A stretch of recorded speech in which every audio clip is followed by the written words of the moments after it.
Bismillahirrahmanirrahim. Assalamualaikum warahmatullahi wabarakatuh.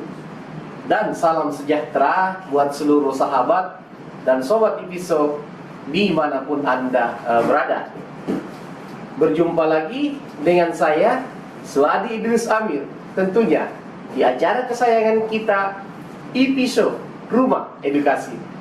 Sahabat dan sobat episode, pada kesempatan kali ini telah hadir di tengah-tengah studi episode pengamat politik pemerintahan dari Universitas Hasanuddin. Beliau adalah Bapak Dr. Anji Lukman Irwan MSc, yang akan membedah tema diskusi kita pada kesempatan kali ini, yaitu duet Iyas Adnan berpeluangkah dan mampukah memenangkan Pilpres Pilgub 2024 ketika duet ini terjadi. Untuk itu, sahabat dan sobat episode, saya akan langsung mendiskusikan bersama Bapak Doktor. Sebelumnya, saya tentu harus menyapa dulu beliau. Assalamualaikum Pak Doktor. Waalaikumsalam. Sehat Pak Doktor? Alhamdulillah Pak Di. Alhamdulillah. Baik Pak Doktor, kalau kita melihat komunikasi politik Pak Ilham, saat ini ada dua arah. Arah pertama adalah mengamankan Partai Demokrat. Arah kedua, mencari gerbong kuat untuk berkoalisi. Karena tentu beliau sadar di 2024 beliau tidak bisa memprediksi sejak dini siapa-siapa yang akan menjadi potensi-potensi lawannya. Kalau saya melihat persiapan-persiapannya, kalau hanya menghadapi Andi Sudirman Sulaiman, kelihatannya beliau cukup optimis. Namun tentu berpotensi muncul kejutan-kejutan di 2024, Pak Dokter. Nah, di sini saya melihat bahwa ada figur-figur yang memang saat ini belum sempat atau belum pernah satu kali pun mereka menyatakan tertarik untuk maju di Pilgub.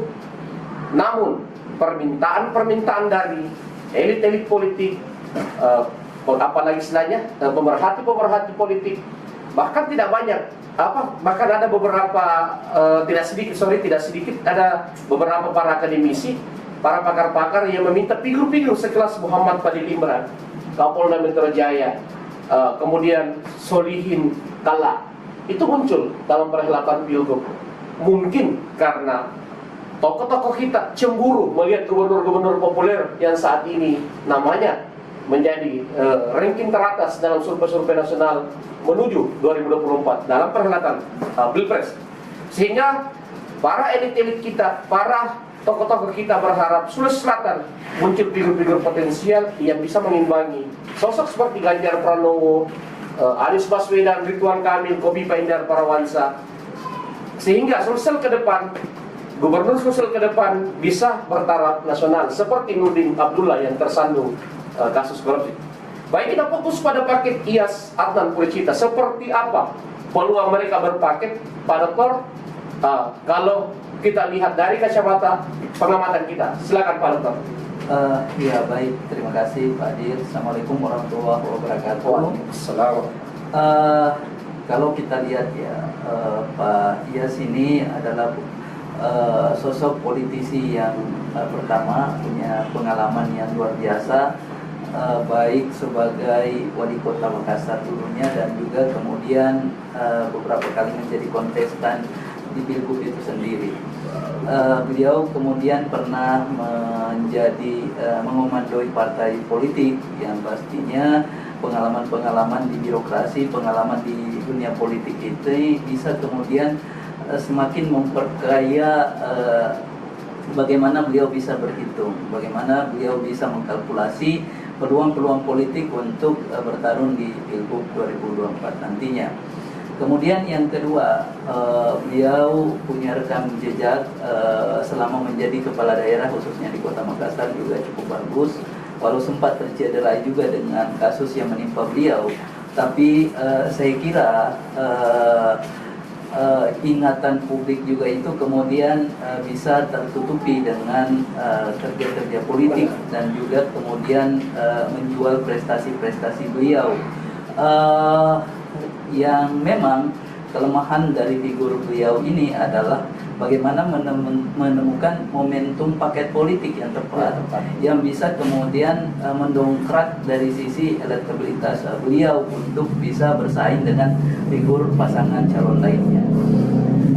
Kemudian yang ketiga, kalau kita lihat beliau sekarang berjuang dengan Pak Nimadullah untuk kemudian menduduki kursi Demokrat 01 di Sulsel, dan saya kira ketika beliau bisa mendapatkan Demokrat, ini bisa menjadi satu kekuatan politik yang luar biasa bagi beliau, menjadi gerbong politik yang cukup ini untuk mampu bersaing dengan pasangan calon manapun nanti di Pilgub. Apalagi Demokrat kita lihat dari sisi kepala daerah yang menjadi kader-kader Demokrat itu juga banyak di beberapa kabupaten, dan juga beberapa kabupaten bisalah kemudian seimbang kader-kader Demokrat yang menjadi anggota-anggota legislatif yang sekarang ini dibanding dengan partai-partai lainnya juga.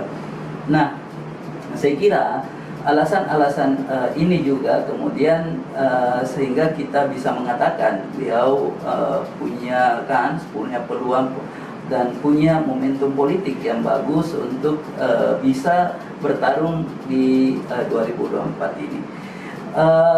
Seperti yang saya katakan tadi, beliau menjadi PR dari sisi elektoral politiknya, bagaimana kemudian menemukan figur yang tepat, figur yang betul-betul bisa mendongkrak elektabilitas beliau. Saya kira disebutnya nama Pak Adnan Purita ini juga menjadi sesuatu yang karena kalau kita lihat ya bagaimana riwayat perseteruan juga antara Pak Gerbong Pak Adnan ini kan merupakan representasi dari gerbong Pak Klan Yassin Limpo, dan kita tahu bagaimana kemudian Pak Sahrul dengan Pak Ilham dulu Pak Iyas bertarung memperebutkan Golkar 01 Sulsel. Dan saya kira kalau kemudian kita masuk pada konteks politik, tidak ada sesuatu yang mustahil. Artinya apa? Bahwa kalau kemudian betul Pak Adnan akan kemudian menjadi bagian daripada Pak Ilham menata Pilgub 2024, maka ini menjadi satu kekuatan politik yang cukup saya kira bisa menjadi berpotensi menjadi pemenang di Pilgub 2024 nantinya. Karena kita tahu Pak Adnan ini figur muda, figur yang kemudian memiliki prestasi 2 periode menjabat sebagai kepala daerah di Kabupaten Goa, dan mewakili Klan Yassin Limpo masih cukup kuat untuk kemudian bertarung secara elektoral, karena basis-basis loyalis klan ini masih sangat terpelihara dan terawat sampai di akar rumput. Nah, sekarang pasti akan menjadi pemegang apalagi namanya yang akan tokoh di belakang layar yang akan sangat menentukan apakah ini kemudian paket yang betul-betul jadi adalah Pak Menteri Pertanian Pak Sahrul Yassin Limpo, Pak SYL. Pasti akan menjadi penentu apakah nanti betul 2 gerbong ini, gerbong Pak Iyas dengan gerbong Pak Adnan akan menjadi satu paket. Karena di banyak figur lainnya yang ingin berkontestasi semua melirik Pak Adnan. Posisi Pak Adnan ini sekarang ibarat gula ya, diperebutkan kemudian di semua elit-elit yang ingin kemudian menatap Pilgub 2024. Apalagi kalau kita lihat Golkar itu sendiri juga ada banyak figur-figur juga kemudian yang masih berpotensi untuk mengendarai partai ini, dan banyak yang menyebut juga kemudian bahwa Pak Adnan ini adalah paket ideal dari semua kelompok-kelompok yang ada di Partai Golkar. Entah itu Pak Taufan Pawe, ada juga Pak Andi Pasar Pajalangi, Erwin Aksa, ya semua kemudian melirik dan menempatkan Pak Adnan ini sebagai paket ideal. Apalagi representasi kalau kita menilik sejarah Sulawesi Selatan ini kan kemudian ada kebesaran kerajaan di situ yang menjadi simbolisasi yang melekat pada diri elit. Dan Pak Adnan ini merupakan representasi kerajaan Goa, yang pastinya kemudian daya dukung dan daya elektoralnya itu luar biasa besar. Nah, sekarang kalau berbicara kembali lagi kepada konteks Pak Iyas, kita bisa melihat pastinya ada trauma politik juga menghinggapi kali Pak Iyas dengan pernah mengalami kegagalan di dalam proses kontestasi Pilgub ini. Ya, saya kira Baik, sahabat dan sobat episode, Pak Dr. Andi Lukman Irwan memulai analisis beliau terkait tema diskusi kita dengan sangat luar biasa dalam memberikan gambaran peta politik terkait isu tema kita, duet Iyas dan Adnan Puricita berpotensi kah? Memang Pak Dokter, kalau kita lihat di 2024 ini, seperti yang saya sampaikan dari awal, figur-figur yang muncul masih figur-figur yang selama ini disebut-sebut. Misalnya contoh Topan Pawe, RMS, Andi Iwan Darmawan Aras, kemudian ada Nurdin Halid, ya kan, seperti itu. Tetapi tentu Pak PLT Gubernur ya, Pak Yusri Mansur. Tetapi ada banyak yang memprediksi sangat berpotensi munculnya seperti Muhammad Fadil Imran, Kapolda Metro Jaya, Solihin Kalla Putra, mantan wakil presiden, dan bahkan nama Andi Muhammad pun Pandang 7 Wirabuana saat ini pun disebut-sebut sangat berpotensi muncul di kontestasi Pilgub 2024. Nah, pertanyaannya, sejauh mana figur-figur ini ketika muncul mengganggu atau merubah konstelasi politik di Sulsel menurut kajian Pak Dokter? Ya, baik ya. Saya kira kalau kita membaca bagaimana riwayat kontestasi Pilgub di Sulawesi Selatan ini, bolehlah kemudian kita akan selalu mengatakan bahwa ini berdasarkan pada data empiris siapa yang kemudian menjadi nahkoda Sulsel. Kita bisa melihat bahwa figur-figur ini adalah figur-figur yang memang sudah punya basis sosial, sudah punya kemudian rekam jejak, sudah punya kemudian track record, entah itu kemudian menjadi figur yang menonjol di birokrasi, menjadi figur yang menonjol sebagai kepala daerah, dan juga tokoh-tokoh politik yang sudah punya nama di Sulawesi Selatan ini ya. Kita melihat bagaimana Pak Amin Sam, bagaimana kemudian Pak SYL, Pak Nurdin, ini kan kemudian adalah tokoh-tokoh yang memang kemudian punya basically modal kekuatan menjadi pemimpin di daerahnya masing-masing, yang menjadi orang yang berhasil begitu ya. Nah, ini sesungguhnya tantangan bagi figur-figur yang ingin muncul kemudian menjadi dan bisa menjadi kuda hitam sesungguhnya. Saya kira momentum waktu ini masih luar biasa panjang untuk sampai di bulan November ya, kalau tetap pada kesepakatan hasil RDP kemarin November 2024 ya. Sekarang 2022 masih ada range waktu untuk kemudian bagaimana menaikkan efek popularitas di kelompok-kelompok pemilih di Sulawesi Selatan. Dan saya kira figur-figur yang kemudian disebutkan tadi ini secara kalkulasi politiknya, ketika kemudian legowo untuk masuk ke posisi 02 untuk kemudian menjadi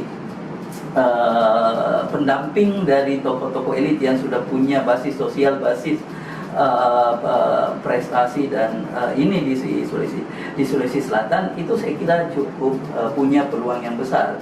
Karena kita tahu ya, pola pengambilan kebijakan partai politik untuk mengusung pasangan calon itu kemudian sangat sentralistik. Ya, tidak ada otonomi di tingkat bawah. DPP akan sangat powerful untuk menentukan pasangan calon mana yang akan diusung oleh sebuah partai politik. Dan tokoh-tokoh seperti Pak Kapolda Metro Jaya, Pak Solihin Kalla, dan figur-figur lainnya tadi, Pandang 7 Wirabuana, ketika mampu kemudian meyakinkan elit-elit partai di tingkat DPP, maka pasti kemudian punya peluang kartu untuk kemudian menjadi bagian daripada paket yang diusung oleh partai politik. Tapi karena ini menariknya, sebenarnya pilkada November kita lakukan setelah pileg. Artinya partai politik akan wait and see. Akan wait and see dalam artian melihat figur mana yang kemudian punya kontribusi untuk mendongkrak perolehan suara partai di pileg di bulan Februari. Jadi saya kira saringan-saringan ini kemudian akan menentukan figur-figur ini. Ketika figur-figur yang kemudian belum istilahnya ya belum punya nama lah, misalnya yang sangat kuat sekali di Sulawesi Selatan, mampu kemudian bekerja secara totality untuk membantu satu partai politik untuk bisa mendapatkan suara yang signifikan, maka pasti kemudian elit-elit partai juga akan melihat bahwa ada bagian daripada sekali lagi kalau berbicara tentang politik itu kan adalah berbicara tentang sharing kekuasaan, ya, berbicara tentang apa yang Anda berikan, apa yang Anda dapatkan. Nah, saya kira ini bisa kemudian menjadi peluang bagi calon-calon ini tadi. Bagaimana kemudian bekerja untuk menaikkan dukungan, menaikkan suara bagi partai-partai politik, sehingga kemudian elit-elit DPP kemudian melihat potensi-potensi untuk diusung di bulan November. Baik, sahabat dan sobat episode. Pendalaman dari Pak Dr. Andi Lukman Irwan dalam membedah tema diskusi kita. Baik, kita akan semakin dalami, sahabat dan sobat episode. Pak Dokter, kalau kita mengkaji paket IAS dengan Adnan, kalau berhasil melakukan sebuah komunikasi politik, karena kalau dalam pantauan saya memang Pak IAS ini intens berkomunikasi lewat Menteri Pertanian Pak Syahrul Yassin Limpo, walaupun mereka pernah memiliki rekam jejak rivalitas, tapi kan mereka ini bisa dikatakan sahabatan sejak dari memulai karir-karir politik mereka. Jadi mereka musuh sekaligus sahabat dalam dunia politik. Kalau keduanya bersatu ini karena bisa dikatakan 15 tahun terakhir ini gerbong ini menguasai perpolitikan Sulawesi Selatan. Gentarkah atau berpikirkah figur-figur seperti RMS, Andi Iwan Darmawan Aras, Taufan Pawe, kemudian Nurdin Halid, di luar nama-nama yang saya sebutkan tadi, Anies Firman Sulaiman, untuk menghadapi figur ini? Apakah menurut kajian kita figur ini masuk kategori sangat kuat atau masih biasa-biasa saja karena masih memiliki kelemahan-kelemahan signifikan menurut kajian Pak Dokter? Silakan. Ya, sekali lagi kalau dalam teori politik itu kan kemudian kita melihat tidak ada pasangan calon yang sempurna.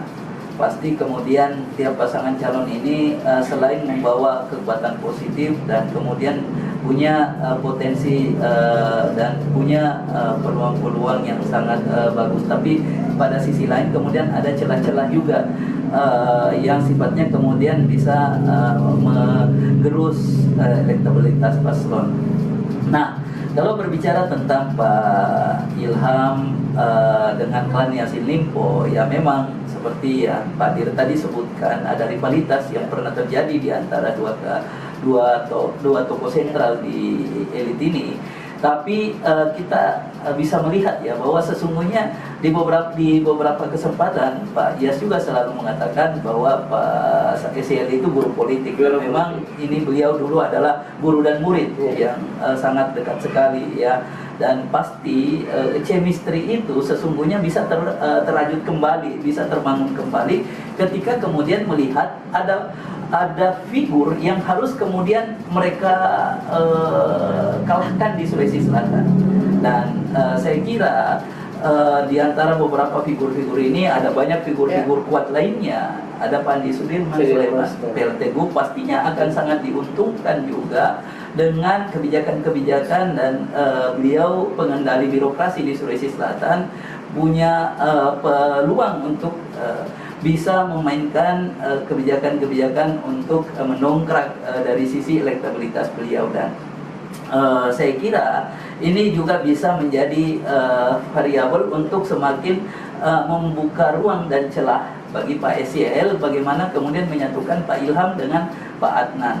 Dan saya kira memang sangat logis juga bahwa kalau kemudian melihat Pak Adnan ini dari sisi karir birokrasi beliau kepala daerah bisa kemudian naik kelas, ini bisa kemudian pada posisi wakil. Kalau melihat bercermin pada bagaimana kemudian loncatan politik daripada Pak SYL. Pamannya. Ya, pamannya dari kepala daerah lalu menjadi wakil gubernur, lalu kemudian setelah satu periode bersama Pak Amin Sam bertarung melawan Pak Amin Sam di periode berikutnya. Nah, saya kira ini menjadi sebuah cerminan jalan politik yang sesungguhnya bisa dimanfaatkan oleh Pak Adnan dengan situasi popularitas dan elektabilitas yang beliau bagus dalam posisi sekarang ini. Dan saya kira ketika dua gerbong ini betul-betul bisa dirajut antara Pak Iyas dengan Pak Adnan, maka kemudian akan menjadi betul-betul figur penantang yang kuat ya bagi kalau misalnya Pak PLT, Pak Andi Sudirman. Tapi saya kira Pak PLT juga akan punya kemudian kalkulasi-kalkulasi politik untuk kemudian bagaimana menggerus dari sisi elektoral dua pasangan calon ketika betul pasangan calon ini betul menyatu ya. Masih banyak figur-figur yang merupakan representasi kalau Pak Andi Sudirman Sulaiman kan representasi dari wilayah selatan Bone, dan banyak figur-figur lainnya kemudian yang merepresentasikan kawasan utara, karena secara geopolitik Sulsel ini kan kemudian kawasan utara, kawasan selatan, kawasan tengah ya di Jataparen dan sebagainya. Kawasan tengah basis elitnya juga kemudian luar biasa banyak, dan di situ muncullah Pak RMS apa dan sebagainya. Lalu kemudian di figur geografi politik utara kemudian ada Ibu Indah dan ada banyak kemudian Asis Kahar, dan pasti Pak Andi Sudirman juga kemudian sudah punya kalkulasi kalau misalnya betul paket Pak Iyas, Pak Adnan ini kemudian jadi. Baik, kita langsung dalami. Kalau misalnya Iyas, Adnan jadi, Andi Sudirman cocoknya menggandeng siapa untuk mengimbanginya, Pak Dr.? Ya, sekali lagi kita melihat ya bagaimana mengkalkulasi dari sisi elektoral politik di Sulawesi Selatan ini tidak terlepas juga dari aspek representasi wilayah ya, representasi wilayah. Walaupun kemudian representasi wilayah ini tidak tidak selamanya juga kemudian bisa menjadi tolak ukur utama ya, karena kalau kita lihat kemarin Pak NA, Pak Andi Sudirman ini kan semuanya dari wilayah selatan semua ya, cuman karena figur Pak NA yang begitu kuat dan ada Pak AS yang menopang secara ekonomi sehingga kemudian betul-betul bisa menjadi pemenang. Sehingga Pak Andi Sudirman Sulaiman sekarang saya kira harus bisa melihat celah-celah peluang-peluang elit-elit politik yang kuat, yang punya prestasi menjadi kepala daerah di tingkat kabupaten yang ada di kawasan-kawasan utara. Kawasan-kawasan utara. Dan kalau kita lihat Pak Iyas ini bisa kemudian basisnya dari secara geografinya Jataparen bisa kemudian melengket ke beliau ya, apalagi betul mengendarai Partai Demokrat di Pinrang, kemudian kader Demokrat adalah bupati ya, maka mau tidak mau Pak Andi Sudirman ya harus mampu mencari figur-figur untuk representasi wilayah utara ya. Saya kira di situ ada banyak kemudian figur-figur yang beliau bisa jadikan sebagai pendamping. Tapi sekali lagi sesungguhnya dalam setiap kontestasi akan selalu diuntungkan itu adalah pihak incumbent. Dia punya APBD, dia punya program kebijakan. Di tengah situasi pandemi COVID, masyarakat kemudian akan begitu tergiur dengan sosok-sosok yang menjadi malaikat ekonomi mereka. Baik, Pak Dokter. Nah, ini pertanyaan terakhir.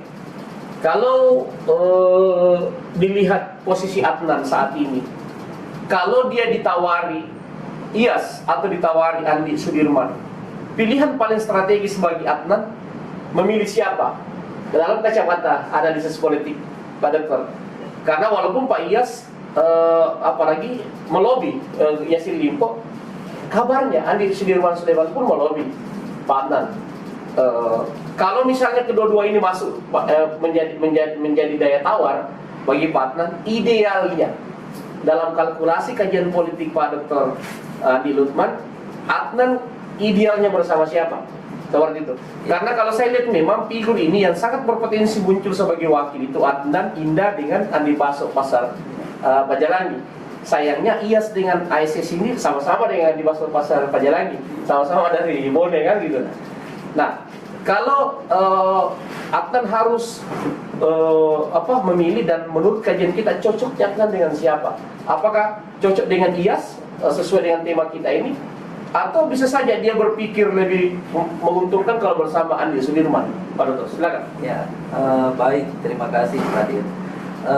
Saya selalu berangkat bahwa dimanapun kemudian kontestan di dalamnya ada incumbent, maka kemudian incumbent punya nilai plus untuk kemudian memenangkan kontestasi. Sehingga kalau pragmatisnya ya, sisi pragmatisnya, maka kemudian Pak Adnan akan kemudian berpikir menjadi bagian pendamping daripada Pak Andi Sudirman Sulaiman. Ya, tapi kalau kemudian kita berbicara tentang ruang politik, sekali lagi ada kalkulasi, ada kemudian tolak-tolak ukur lain yang biasanya menjadi variabel-variabel yang justru menjadi variabel kunci. Ya. Nah, yang pertama variabel kemudian yang biasanya menjadi ini adalah variabel tingkat chemistry elit. Tingkat chemistry elit kalau kemudian misalnya Pak SYL merasa lebih nyaman dengan Pak IAS, maka boleh jadi kemudian akan lebih tepat Pak Adnan kemudian bersama dengan Pak IAS nantinya. Tapi sekali lagi bahwa kemudian sesungguhnya kalau saya melihatnya akan sangat bergantung pada positioning Pak Andi Sudirman sekarang sebagai apalagi kalau gubernur definitif beliau nantinya membangun komunikasi dengan elit itu kemudian mudah ya. Karena sekali lagi kalau berbicara tentang ruang politik sharing to power, kalau kemudian Pak Andi Sudirman memberikan kemudian garansi-garansi politik bagi Pak SYL untuk memainkan ritme di birokrasi, di Sulsel memainkan, maka kemudian boleh jadi afiliasi-afiliasi tokoh ini kemudian akan kemudian berubah. Nah, akan sangat bergantung pada pola kebijakan. Tapi kalau kemudian Pak Andi Sudirman kemudian ruang-ruang politik bagi Pak SYL kemudian tidak kelihatan memberikan nilai keuntungan bagi Pak SYL, ya pasti akan ada perhitungan lain dari Pak SYL, misalnya menempatkan Pak Adnan sebagai pendamping daripada Pak IAS. Pak IAS, baik. Sahabat dan sobat Tipiso, Bapak Dr.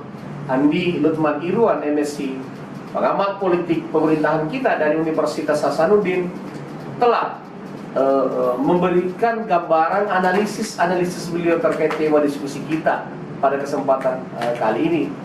Memang benar yang disampaikan tadi Pak Dokter bahwa situasi politik bagi Adnan ketika mengukur dua figur antara IAS dengan Andi Sudirman Sulaiman itu memang perlu dicermati secara kajian mendalam karena kedua-duanya memiliki position yang sama ya.